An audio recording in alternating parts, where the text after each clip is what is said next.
예, 그러면 두 번째 시작하겠습니다. 전략적 기획의 주요 요소 이걸 가지고 이제 2대 기획을 하는 겁니다. 그래서 이제 그다음에 이제 기획 과정이거든요.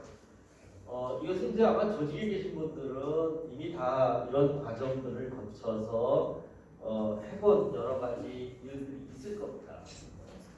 근데 이게 중요한 것은 이제 미국에서 이제 유학 생활도 했지만 조직 생활도 좀 했었거든요. 그러니까 이제 이런 비영리 조직에서.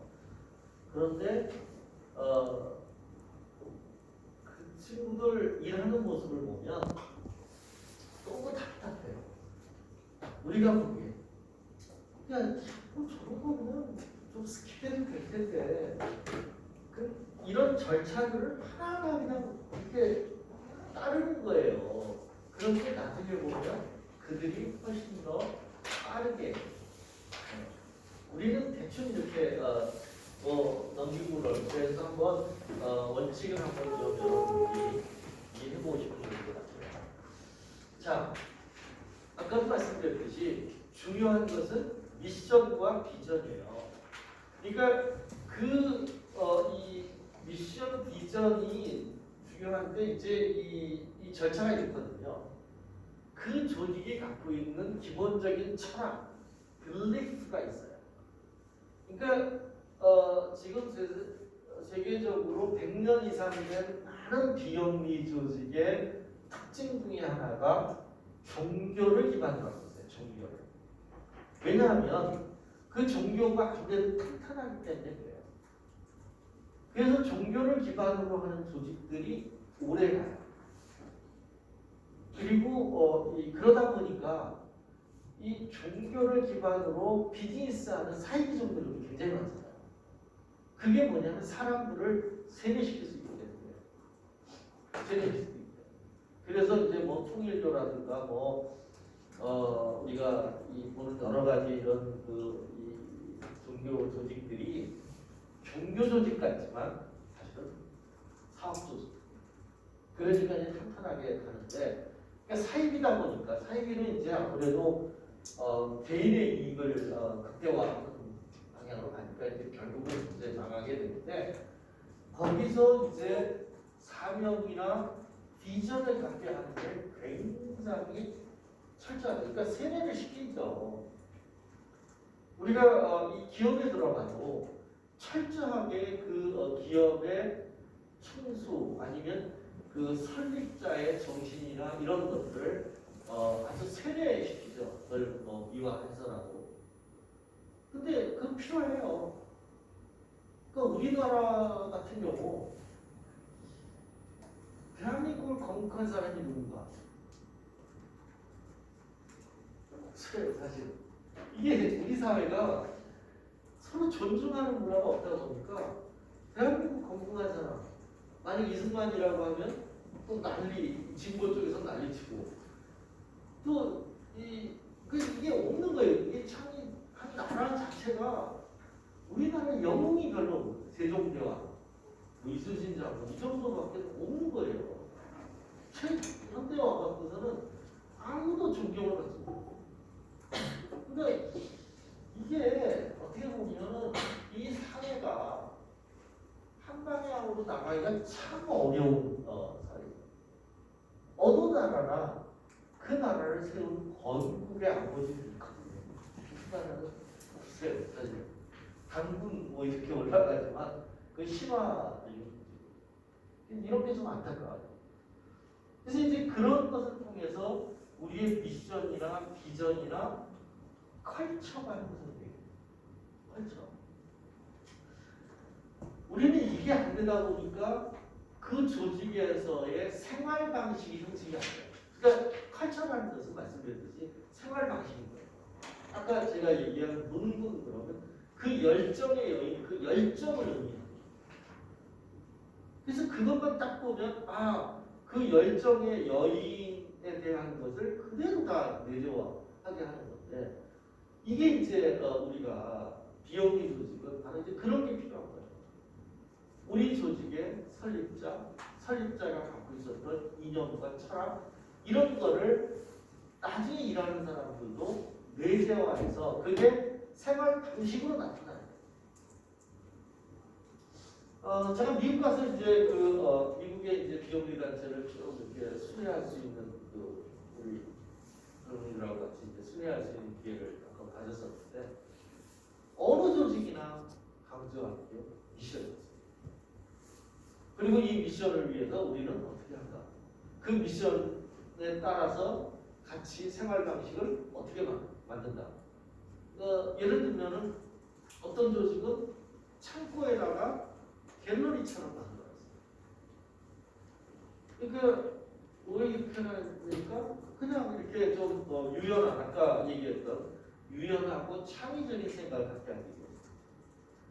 또 제가 국경원 의사에도 갔었는데 이 국경원 의사 무역에 이제 거기 가니까 정말 자유로워요. 책상 같은 것도 너무 자유롭게 돼 있어요.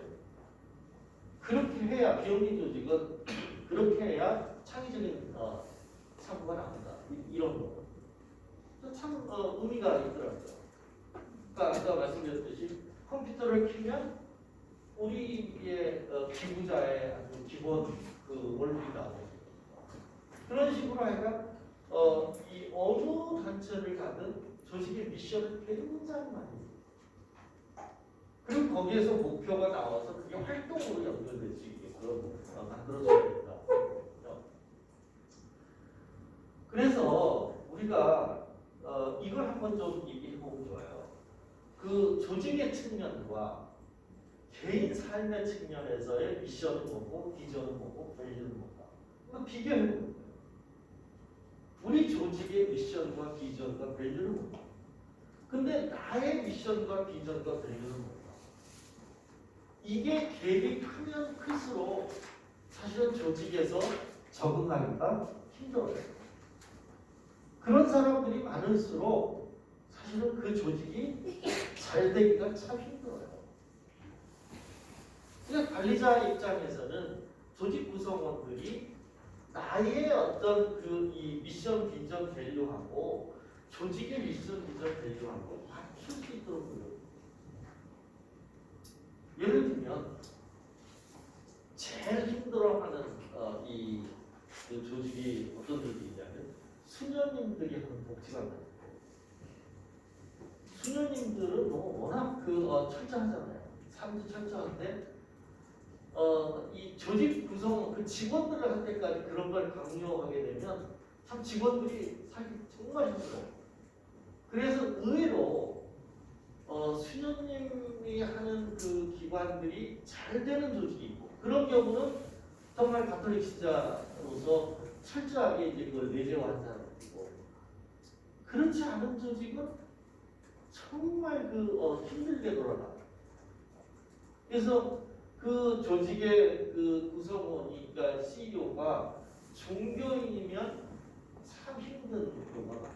그나마 이제 수녀님들이나 이런 분들은 이 얘기하는 거나 생활하는 거나 같지요. 그런데 이제 그렇지 않은 분들도 있잖아요. 종교인인데 말은 늘 그렇게 하는데 보면 늘 자기 이익만 추구하고 있고 이러면 참 있기 괴로워. 그러니까 그런 분들은 이제 기회만 되면 떠나는 게 좋죠. 조직을 자기가 개혁할 수 없으면 떠나는 게 좋은데 아무튼 이렇게 이 조직과 개인의 미션, 비전, 밸류를 한번 비교해 보도록 하는 그런 한번 이 신입 직원이 오거나 아니면 신입 직원이 좀 됐을 때 이런 걸 한번 비교해 보도록 하는 게 좋은 것 같아요. 그런데 비영리 조직의 미션 수립이 참 어렵다는 거예요. 이게 보면은 많은 프로젝트들이 미션과 관계없이 수행이 돼요. 우리가 이제 아까도 얘기했듯이 프로젝트를 받으면 그 펀더의 욕구에 맞춰줘야 되니까 우리 미션이 이미 다 없어. 그래서 자꾸 이제 보조금 사업 중심으로 일을 하게 되면 이런 것들이 좀 어려워진다. 그래서 사실은 재단들이 좀 돈이 있어서 재단들은 사실은 이제 그 돈을 가지고 대단히 고유 사업을 할 수 있도록 해줘야 하는 겁니다. 아니면 모금을 통해서, 그러니까 비영리 조직일수록 펀딩 소스가 다양해야 돼요. 어느 이 메이저 펀더한테 종속되지 않도록 해주는 그런 노력이 필요합니다. 그래서 이런 어려움이 있는데, 그러다 보니까 이 난프라핏 패러독스라는 난프라핏의 역설이다. 아주 그거를 이 결정적으로 얘기해주는 이 용어가 있어요. 구두방집 아들이 내가를 낳았다. Children of the shoemaker go there. 그러니까 구두방집 아이들이 제일 신발이 많을 것 같은데 실제로는 신발이 없는 이런 비영리주의 그거예요. 우리가 굉장히 이상적인 일을 하는데 우리의 삶은 별로 이상적이지 않아요. 이게 이제 비영리 조직의 패러독스라. 그러니까 어떻게 보면은 정말 이상적인 일을 하지만 내부에서 문제가 되고 있는 것을 해결하지 않고 오히려 내부의 상황을 보면 우리가 비난하고 있는 그런 어떤 문제점을 내부에서 그대로 갖고 있는 이런 현상들. 이런 현상들이 이제 다양하게 지금 일어나고 있다는 거예요. 그러니까 예를 들면 경직 구조가 경직돼 있다든가, 이 탐욕적이라든가, 이런 여러 가지 형태들이 나타나요. 왜 그러냐? 사실은 이 기업은 돈에 따라서 움직이니까 그냥 돈만 보고 모든 걸 결정하면 돼요. 근데 우리는 가치거든요. 이게 추상적인 거예요. 그러다 보니까 우리가 이런 이 가치에 의해서 움직이다 보니까 마치 이제 이 여러 가지 내부에서 일어나는 문제에 대해서 눈을 감는다 이런 건데 뭐냐면 모럴 크레덴시얼링이에요. 그러니까 우리는 이미 비영리 조직에서 일하면 도덕 자격증을 가지고 있다 이런 생각을 해요. 내가 여기서 일하는 것 자체가 도덕성을 보장받는다 이런 식으로.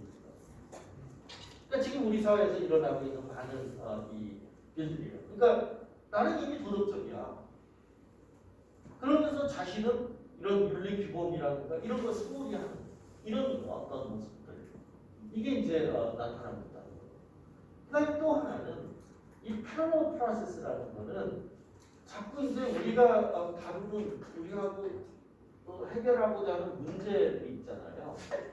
자꾸 그 문제를 따라가요. 우리도 모르게. 이게 이제 이 정신과 의사들이 반드시 슈퍼비전을 받아야 된다고 하잖아요. 자기도 모르게 이 정신과 질병이 있는 사람을 따라가고 있는 거예요.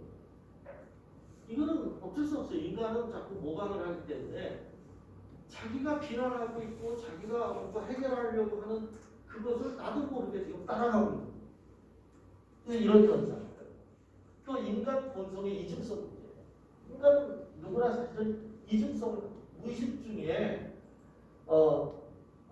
이중성을 갖고 있어요. 지금 우리 사회에 많은 나타나는 문제점들 이런 거지만 아주 도덕적인 척하는 사람이 실제로 보면 아주 추악한 이런 사례들은 인류 역사에서도 굉장히 많았고 현대에서도 굉장히 많은 이런 인간 모습의 이중성 문제가 있어요. 그러니까 이런 문제를 그냥 감성적으로 나눠서는 안 된다. 이 문제를 아까 말씀드렸듯이 어떤 조직의 문화 측면이라든가 업무 프로세스나 구조에서 이걸 지속적으로 모니터링을 해야 돼요. 그러니까 우리가 어떤 패션만 갖고 일하는 건 아니잖아요. 조직은 아까 말씀드린 볼런티어들은 패션만 있으면 돼요. 그럼 이 조직은 그 패션을 올가나이즈 해주기 위해서는 이런 조직의 문화, 구조, 프로세스를 잘 만들어내야 됩니다. 자, 여기 이제 이 여러 조직들의 미션, 비전들을 설명을 해놨습니다. 그래서 이걸 이제 참고하시면 돼요. 미션 스테이트먼트라는 걸 되게 만들죠.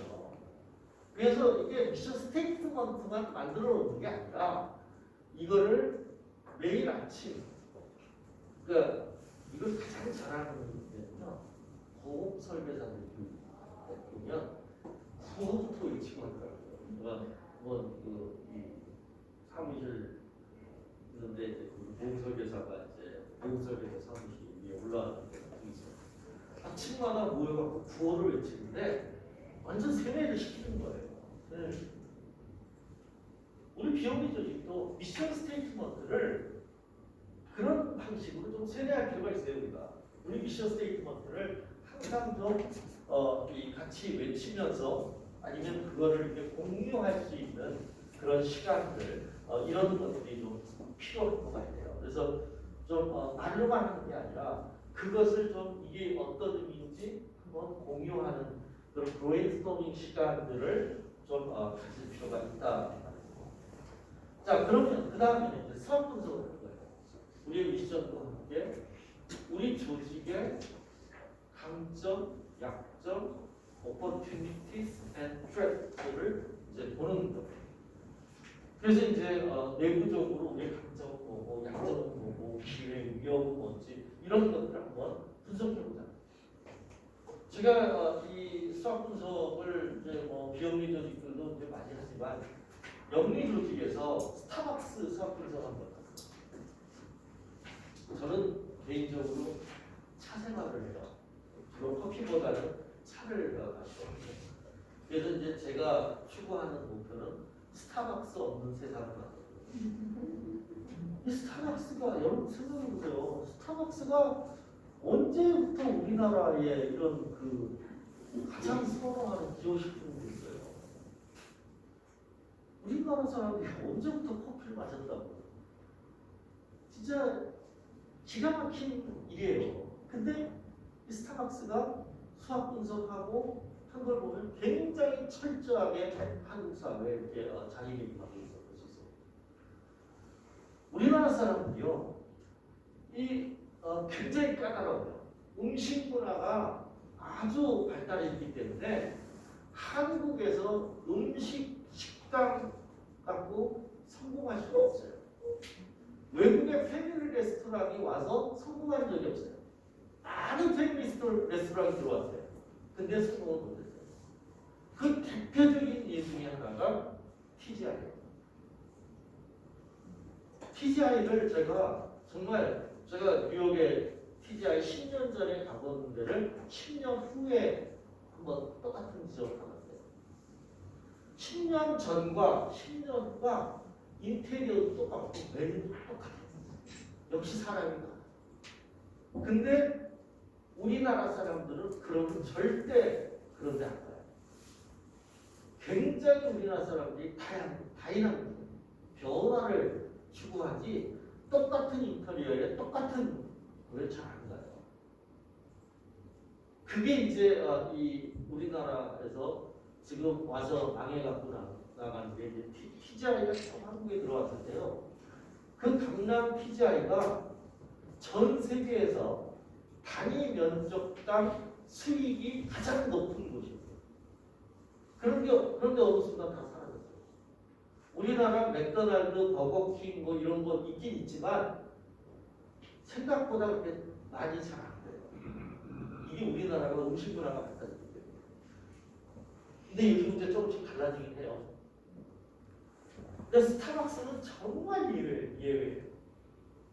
국내 커피, 우리나라 사람들이 뭐 그렇게 커피를 많이 즐기지만 국내 엔젤스 이 다른 커피숍들이요 그게 안 돼요. 그만큼 안 돼요. 다 지금 적자를 당하고 있어요. 근데 스타벅스만 승승장구합니다. 그리고 스타벅스는 어떻게 사업 분석을 했는가?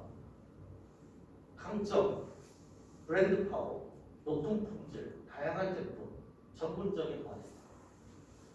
자, 처음에는 이렇게 분석을 했어요. 우리나라 스타벅스가 값이 비싸요. 커피 값이 비쌉니다. 일본보다 비쌉니다. 고급 종류가 들어왔어요. 그런데 미국에서 스타벅스가 두 종류입니다. 하나는 보편적인 스타벅스가 있고 고급 스타벅스가 있습니다. 그래서 파리바게뜨나 이런 데도 고급 파리바게뜨가 있고 그냥 보편적인 대중적인 파리바게뜨 있고 그렇잖아요. 이 고급 고급 스타벅스는 원래는 이 바리스타가 전문 바리스타가 커피를 타주면서 커피에 대해서 얘기도 하고 이렇게 바처럼요 그렇게 하게 돼 있는 데가 고급 스타벅스입니다. 커피값이 비쌉니다. 근데 우리나라는 처음에 그래서 이 시청기에 만들어졌던 스타벅스가 그렇게 만들었어요. 바리스타가 하나씩 다 있어갖고 그 바리스타하고 마주 앉아서 커피 마시면서 커피 얘기하고 세상 얘기하고 이렇게 만들었었어요. 근데 그게 안 돼요. 그러니까 우리 문화에 맞지 않는 거예요. 그러니까 다 그냥 일반 그 스타디 이 카페처럼 만들어 버렸잖아요. 그런데 스타벅스가 이제 자랑하는 것은 퀄리티예요. 근데 이 퀄리티를 이제 역시 이제 뭐 힘도 좋고 퀄리티도 얘기하고 그런데 스타벅스가 없어요. 끊임없이 세력입니다. 그러니까 우리나라 사람들이 음식이든 인테리어든 똑같은 것을 견디지 못해요. 그래서 까르푸라는 조직이 세계에서 실패한 나라가 없어요. 우리나라에 들어왔던 마트도 월마트가 들어왔었나요? 그러니까 마트도 실패하고 이마트한테 다 줬어요. 그게 뭐냐면 걔네들을 한 번 만들어 놓으면 항상 똑같아요. 근데 우리는 늘 변화를 해야 돼요. 근데 스타벅스가 성공하는 것 중에 하나가 새로운 상품을 계속 만들어요.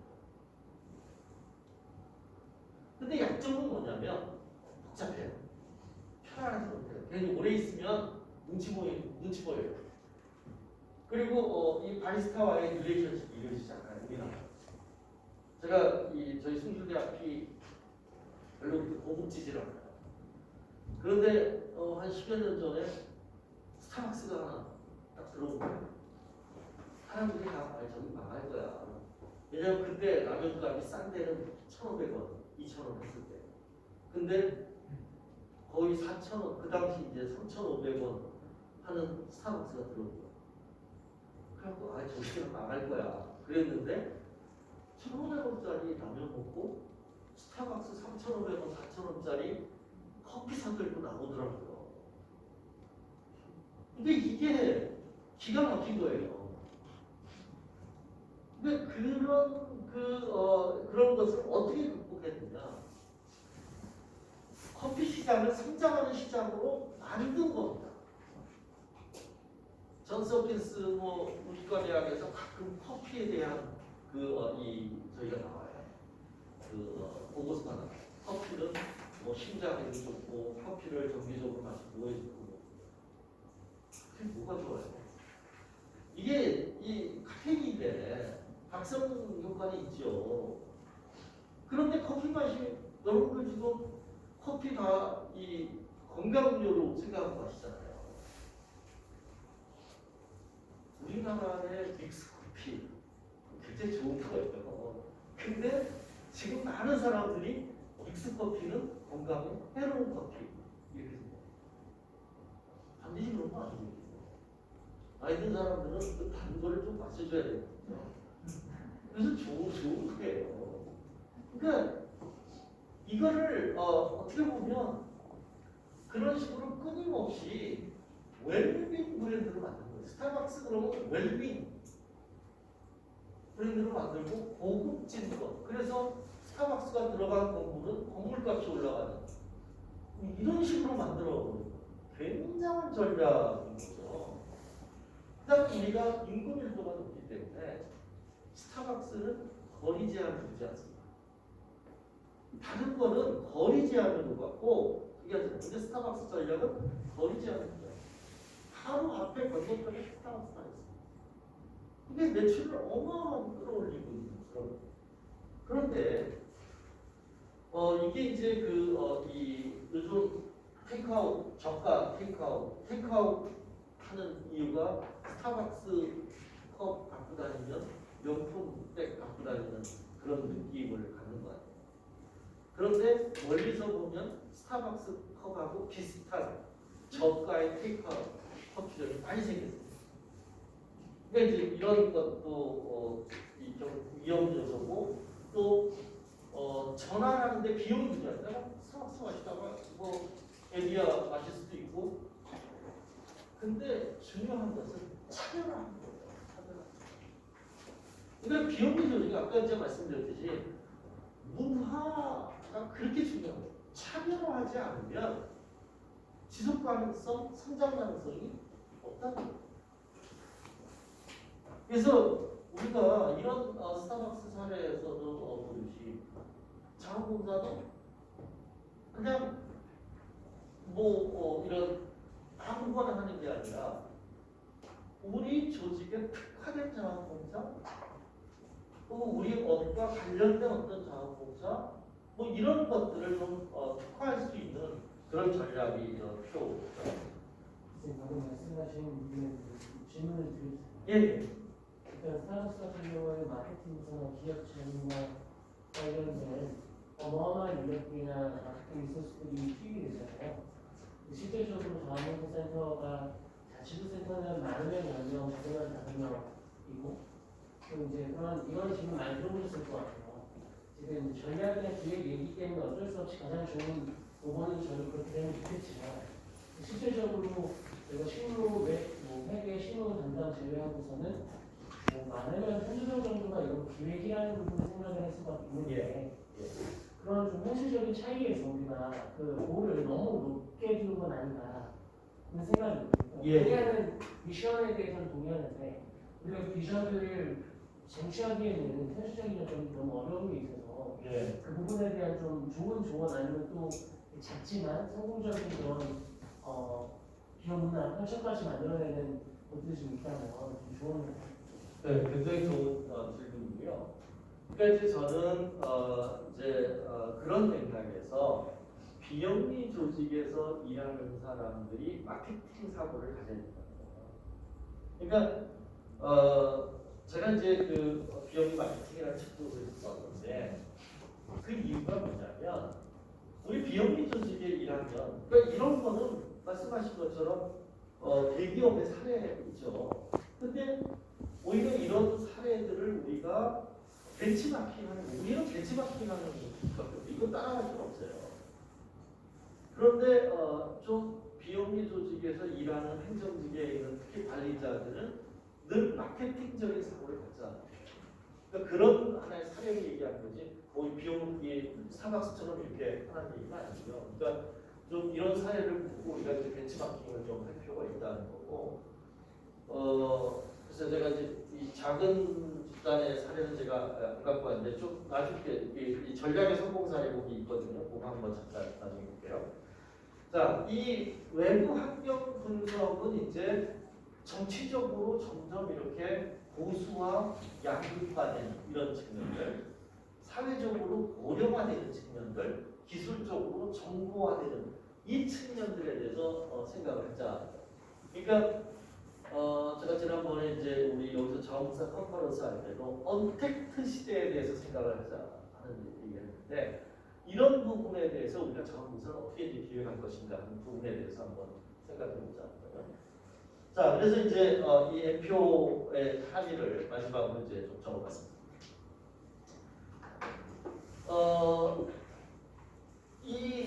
이런 아이디어예요. 그러니까 이제 사우스웨스트 에어라인 그러면은 저가 항공 하죠. 그러니까 이것도 한 개인이에요. 처음에 이제 한 젊은이가 국내에서 비행하는데 저 보잉 저렇게 좋은 고가의 비행기 타고 다니면서 비싼 거 지불할 필요 있느냐? 오히려 큰 항공사들의 이제 퇴출하는 비행기 사서 그걸 운행하면 되잖아요. 해갖고 이런 짧은 거리 하는 거를 저가로 할 수 있는 저가 항공사들을 만듭니다. 그러니까 우리나라 이제 저가 항공사들이 예를 들면 대한항공에서 아시아나에서 자기네들이 만든 거죠. 그러니까 어느 정도 쓴 그 비행기를 가지고 저가로 운행하는 이런 걸 만든 거죠. 이 비영리 쪽에서는 이 센트럴 키친이라는 이 워싱턴에 있는 이 센트럴 키친이 이제 뭐 푸드뱅크 같은 이 그런 의미인데 호텔이나 급식업체에서 왜 음식이 남는 것을 보고 저걸 어떻게 활용할 수 있을까 해서 이제 아이디어를 내서 이제 만든 이런 거예요. 그래서 그러니까 이제 우리가 이 마케팅 쪽은 모금에서 이제 더 얘기가 나온 거고요. 이 비영리 조직을 우리가 이 운행하고 이런 것들에 대한 어떤 이 사례들이 이제 거기서 이 위닝 스트래티지로 나왔다. 우리 사회 이제 우리가 이 자원봉사에 대해서 좀 이제 생각을 해보면 국가 발전 단계에서 보면 이제 우리나라가 점점 복지가 중요해지는 그런 나라로 가고 있습니다.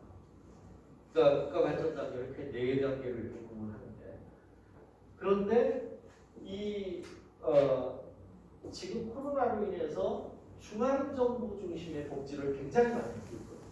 이 복지 국가문이에요. 이게 이제 양경 국가는 우리나라의 이제 그 이승만 정권 때라고 하면 개발 국가는 이 박정희 정권 때부터 시작해갖고 이제 군사 독재를 통해서 이제 자살교육으로 가던 시대고 이제 이 국민정부부터 시작해갖고 이제 민주국가가 이루어지는데 양극화가 심해지니까 복지를 이제 해야 되는데 지금 이 현 정부 코로나로 인해서 중앙정부 중심의 일을 많이 한다는 거죠. 그런데 이미 그런 방식으로 복지국가가 됐던 나라들이 스웨덴을 비롯해서 복지개혁이에요. 복지개혁을 하는데 시민 참여를 굉장히 중시 여기는 그런 식으로 이제 한다는 거죠. 그래서 이제 그게 바로 복지사회라는 거예요. 그래서 점점 이 자원봉사 활동을 활성화시키는 그런 모델을 개발을 해요. 지금 우리나라 같은 경우는 이제 뭐 여러 가지 저출산 뭐 이런 여러 가지 문제가 있지만 또 조사를 해보면 나는 중요하다라는 이 생각을 갖고 있는 사람들이 굉장히 많습니다.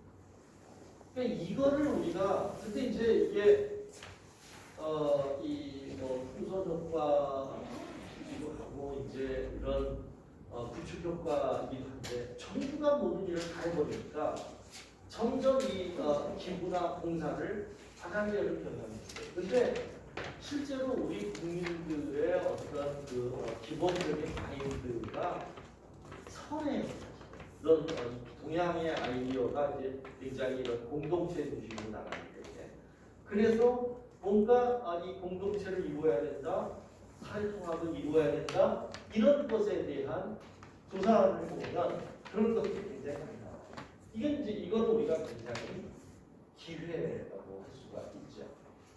그래서 우리가 이제 복지국가로 나가야 되는데 과연 지금 증세나 국가 정책만으로 가능한가? 이건 저항이 굉장히 클 거라고 봅니다. 그러니까 현 정부도 뭐 여러 가지 코로나 극복도 잘했고 그런 와중에 이제 중앙정부의 어떤 복지 책임을 굉장히 많이 하는데 이건 돈이 없으면 안 돼요.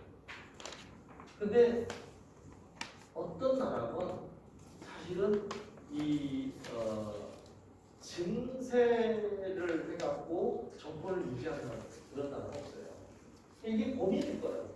그래서 저는 이게 우리 사회가 이제는 이 민간적 자원들을 많이 활용해야 된다. 그래서 그런 시대가 이제 됐다. 그런 측면에서 이제 커뮤니티 케어가 굉장히 중요하다. 제가 서두에 얘기했던 건데, 즉 중앙정부 중심이 아니라 지자체 중심, 민간 조직 중심의 케어 시스템을 만들어내야 된다. 지역사회 안에서 그 케어 시스템을 만들어요. 특히 이제 앞에 여러 조사에서도 보시지만 우리나라가 이런 공동체에 대한 생각이 굉장히 커요. 어떤 나라입니다. 그러니까 어떻게 보면은 대한민국이 자본주의를 하기가 쉽지 않은 나라예요. 그 공동체가 이 우선이지 개인 우선이 아닙니다. 근데 그거를 우리가 잘 활용하면 지역사회에서 서로 이런 여러 가지 재난이나 문제가 있을 때 자발적으로 참여하고 서로 돕는 그런 문화를 만들어낼 수 있는 굉장히 좋은 바탕을 갖고 있는 그런 사회예요. 그래서 이제 이 어떻게 보면은 이 자원봉사의 역할이 그러니까 정부에서도 지금 한편으로는 사회보장 제도에서 이제 국가 책임의 프로그램을 많이 만들지만 사회 서비스 관련시켜서는 커뮤니티 케어를 굉장히 강조합니다. 지역 사회에서 이걸 어떻게 이제 그러니까 일본이 이거는 잘하는 거예요. 일본에 가면 지역에서 지역의 리더들은 결국 자원봉사 제도잖아요. 그거를 자발적으로 굉장히 많이 해내는 그런 모습인데 우리도 이제 그렇게 이제 가야 됩니다. 그런데 그럼 이제 자원봉사를 누구가 할 것인가? 여기 보시면 이제 우리나라가 이 자원봉사가 낮기도 하지만 제가 이제 주목하는 것은 뭐냐면 지금 우리나라는 청소년이나 이제 주부들이 자원봉사를 해요. 그리고 외국을 보면 은퇴 후에 이렇게 60세 이상에서 자원봉사가 늘어나요. OECD 평균도 그렇고 5, 60대 자원봉사가 늘어나요. 그러니까 우리가 여기에 좀 주목을 할 필요가 있다. 앞으로 우리 사회가 이렇게 고령 사회가 되고 이런 상황에서 이런 60세 그러니까 은퇴 후에 삶을 어떻게 만들어낼 것인가를 자원봉사 단체들이 좀 고민을 해주고 그걸 좀 계획을 해줘야 된다. 그럼 제3인생이라고 하는데 제1인생은 우리가 이 피부양자가 돼서 또 제2인생은 우리가 부양자가 돼서 근데 제3인생은 과거에는 여생이라고 표현을 했잖아요. 근데 여생이 아니고 오히려 이제 우리가 프로덕티브한 에이징 또 웰 에이징 이런 표현을 쓰는데 이런 이 자아 실현을 어떻게 할 것인가 하는 것을 그러니까 자원봉사라는 게 결국은 자아 실현을 해주는 그동안에 이제 우리가 이 그동안 사회에서 이제 일을 많이 했고 이 자아 실현을 할 수 있게 만들어주는 그런 그 센터가 되어야 된다 하는 이제 그런 맥락입니다. 그래서 이제 저는 뭔가 좀 은퇴자가 봉사활동에 참여할 수 있는 그런 프로그램들을 좀 많이 만들어 줘야 되지 않습니까? 특히 이제 저는 이 자원봉사도 이제 이 문화예술하고 좀 이 결합이 많이 됐으면 좋겠다. 물론 이제 우리 국민들이 워낙 이제 이런 BTS나 이런 것들을 통해서 많이 알려져 있지만 실제로 우리 민족들이 사실은 굉장히 예술적인 그런 끼가 있는 민족이잖아요. 그래서 이런 문화예술 쪽으로 좀 많이 좀 연결해줬으면 좋겠다. 그 다음에 자원봉사자의 어떤 그 순수성만 얘기하는데 이제 인구 고령화가 되면 노인 일자리 사업도 자원봉사로 우리가 편입시켜서 그런 것들을 좀 할 필요가 있다. 그러니까 ILO에서는 이제 그렇게 규정하고 있거든요. 이 임금의 50% 이하는 자원봉사로 볼 수 있다. 이렇게 이제 하고 있거든요. 그래서 좀 그런 방식으로 우리가 특히 노인의 어떤 그 자원봉사를 끌어들이기 위한 그 방식으로는 그런 것도 우리가 적극적으로 좀 생각을 해보겠습니다. 그다음에 저는 이제 물론 이제 자원봉사 센터가 이제 민영화 되겠습니다만 자원봉사 센터는 정말 민간인 탑으로 가요. 민간인 탑으로 가고 그리고 거기서 모금을 같이 해요. 이게 그렇게 해야만 좀 자원봉사 센터의 어떤 그 자발적인 일을 할 수가 있지. 그렇지 않으면 그 주어진 일을만 하다가 알거든요. 그래서 이건 반드시 우리가 이제 구현해내야 되는 그런 거고요. 이 정부가 이제 물론 기본인건비를 줄 수 있겠지만 뭔가 좀 우리가 이 모금을 통해서 이제 이 다양한 그런 프로그램들, 우리 지역 사회, 우리 센터 그 센터를 스탑하는 재단의 어떤 미션과 같은 그런 사업을 할 수 있는 방향으로 가야 됩니다. 이제 제가 말씀드렸듯이 이제 어떻게 보면 우리가 이런 이 언택트 시대가 돼서 자원봉사가 어려울 것 같지만 실제로 보니까 자원봉사 참여하는 사람들의 폭이 굉장히 넓어졌더라고요. 그러니까 온라인을 통해서 캠페인성 뭐 이런 것들. 그다음에 이제 제가 이제 이런 제안도 많이 하는데 최근에 이제 어떤 화성시에서가 이제 야외 댄스 이런 프로그램들을 많이 만들었더라고요. 그러니까 이런 것들을 이제 우리가 일본이나 뭐 중국 가서도 보지만 공원 같은 데서 이런 댄스 프로그램이나 이런 체조 프로그램들을 하잖아요. 근데 그게 다 조직이 있습니다. 다 동아리들이 있습니다. 그걸 리더들이 자원봉사하는 겁니다.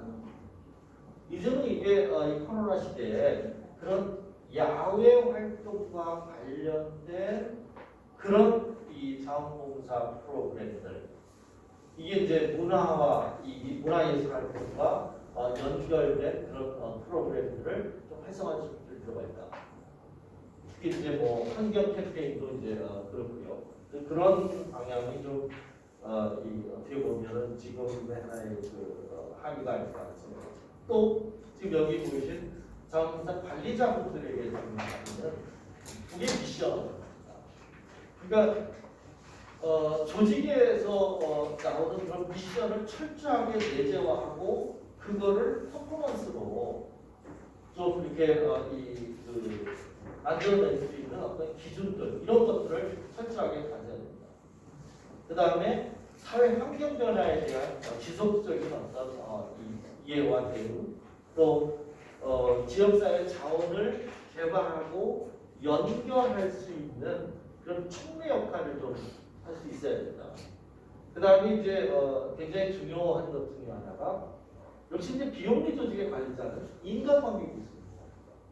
그러니까 아까 얘기했듯이 유연성, 그 다음에 협력성, 그리고 네트워킹하는 그래서 이런 인간관계 기술을 우리가 측정할 필요가 있다.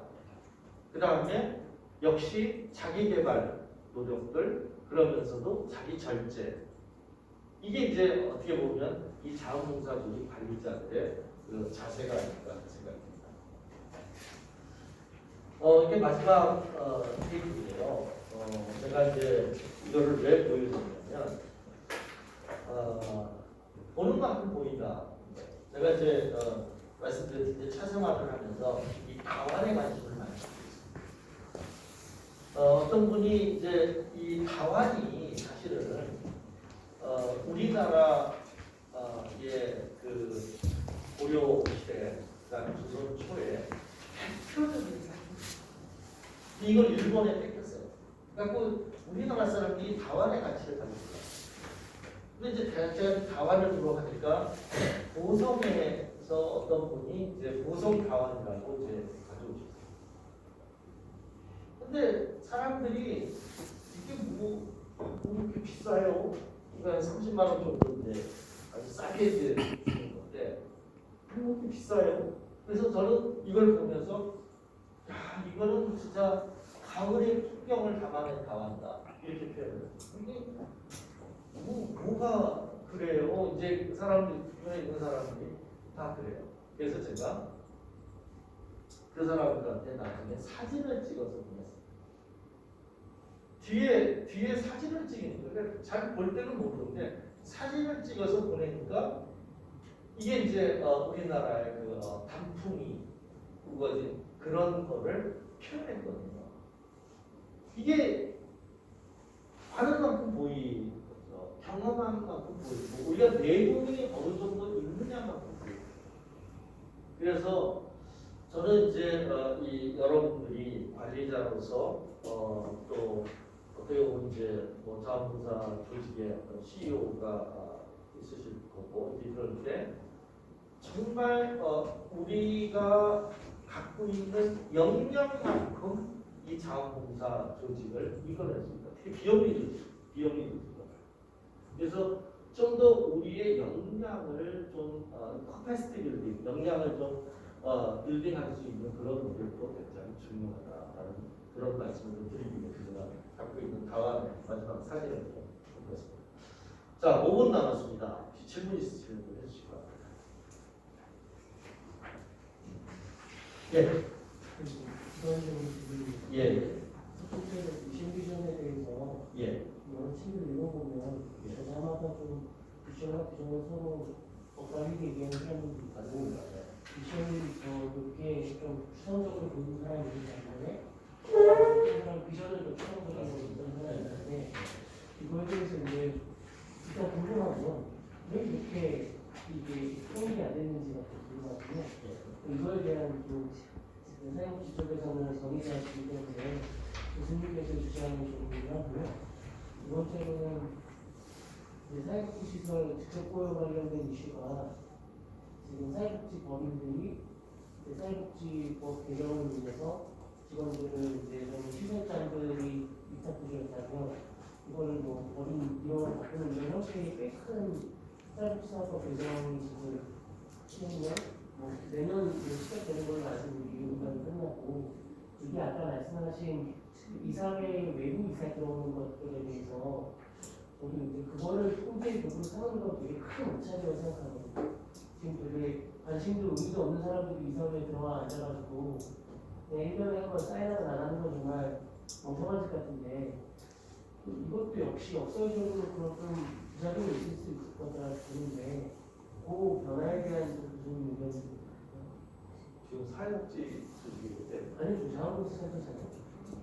근데 근데 그런 걸 정의하는 이유는 네. 자원봉사센터도 지금 행정안전부 불법과로 네. 운영하고 확정이 됐고 유예기간이 2년 돼 있고 자원봉사센터 위탁 관련된 기준은 사회복지법이기 때문에 따라갈 수 없다고 보기 때문에 큰 흐름에 좀 영향이 있을 거예요. 너무 잘 알고 있으셔갖고 교수님 일단은 첫 번째는 미션과 비전은 책마다 정말 다릅니다. 근데 이 프로그램 기획할 때는 미션, 비전, 밸류 이 순서를 따릅니다. 왜냐하면 이제 여러분 종교적으로는 내가 그러니까 개인 입장에서는 내가 어떤 비전을 가지고 그 비전에 대한 사명감을 가질 수 있어요. 그런데 조직을 얘기할 때는 조직의 미션이 있고 그거에 따른 비전이 있습니다. 그래서 미션, 비전, 밸류 이런 순서고 그래서 그게 좀 다릅니다. 그래서 종교 쪽에서는 비전을 만들게 됩니다. 비전을 먼저 봅니다. 그러나 일반적으로 경영학이나 이런 조직 관리에서는 미션, 비전, 밸류 이렇게 다릅니다. 두 번째는 이제 그 법인이 책임지는 구조는 그게 맞습니다. 이론적으로 그게 맞습니다. 그래서 이제 그런 변화는 일본이 그렇게 하고 있거든요. 근데 이 문제에 대해서 저도 이 지구하고도 이제 얘기했지만 이론적으로 맞는데 현실적으로 지금 우리나라의 많은 법인들이 이걸 분담하기가 쉽지 않습니다. 왜냐하면 우리나라 전국 법인들이 너무 많아요. 사실은 외국은 그렇지 않습니다. 다 지역법인이거든요. 그러니까 이제 지역법인 중심으로 봤을 때는 지역에 이제 맞는 일을 하고 있어요. 다 말씀하신 것처럼 그렇게 법인이 책임을 지되 법인의 이사들의 역할이 굉장히 중요해지는 구조로 만들어요. 그러니까 저는 이제 그런 얘기가 있을 거라고 생각해요. 법인이 인사권도 갖고 재정권도 가져요. 지금까지는 말씀하신 것처럼 기관장들한테 위임을 했거든요. 근데 이제는 내년 후반기부터는 법인이 가는 구조로 가게 돼 있습니다. 근데 그게 실행이 될지 안 될지는 아직 몰라요. 복지부도 아주 저항이 너무 세서 지금 주저하고 있는데 그렇게 됐을 때는 정말 법인 이사들이 중요합니다. 책임지는 이사들. 그러니까 정부에서도 관리 감독할 때 이사들에 대한 어떤 관리 감독도 철저히 해야 됩니다. 그건 저는 맞다고 생각해요. 좀 더 미션을 갖는 그런 이사들이 들어와서 책임감을 갖고 그 조직을 움직이도록 하는 것은 맞는 방향이라고 생각합니다. 예. 말씀하신 김에 정의한다는 게 지금 지속 관련해서 사회 서비스와 만드는 거예요. 그쪽에서 소통할 수도 있는 방식이 있고요. 왜냐면 이미 지금 말씀하신 게 당연히 안 된다고 했지만 사회 서비스가 이미 구성돼서 운영되고 있잖아요. 예. 안 된다는 보장은 없어요. 그렇게 되면은 그런 회원분도 그렇게 안 할 일도 없고 지금 이 사례가 있는데 그런 경우 어떻게 대처해야 될지 좀 그런 것도 생각. 그 사회 서비스 원이 그를 이제 수탁한다는 거죠. 왜냐면 사회 서비스원을 좀 수탁하는데 복지관들이 수탁하고 있거든요. 아니요. 근데 시험 말하죠. 그게 문제가 되는 아니요. 그게 이제 처음에는 그런 의도가 있었어요. 근데 저는 이제 사회 서비스원이 진짜 이런 서비스를 잘하기 위해서 만들어 조직이 아니라 처음에는 이 일자리 차원에서 만들어진 조직입니다. 그러니까 양질의 일자리를 공급한다. 그리고 그 양질의 일자리를 공급하기 안정된 일자리를 공급한다. 그리고 그 뒤에는 민노총이 있었습니다. 그래서 이제 이 사람들을 다 민노총에 가입시켜서 그 사람들의 어떤 이 권리를 보장해준다 이런 목적이었어요. 근데 최근에 민노총이 빠졌어요.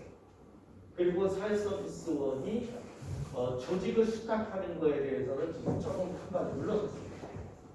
그래서 조금 변화가 있을 정도다. 그래서 이제 사회서비스원의 어떤 기능 목적이 조금 달라질 수 있습니다. 너무 이제 이 대표적인 건데 여기서 이런 질문이 나올 줄 몰랐습니다. 근데 저도 이제 그 분야를 잘 알고 있어서 내가 아는 만큼 설명드립니다. 예, 그럼 경청해 주셔서 감사합니다. 마치겠습니다. 감사합니다.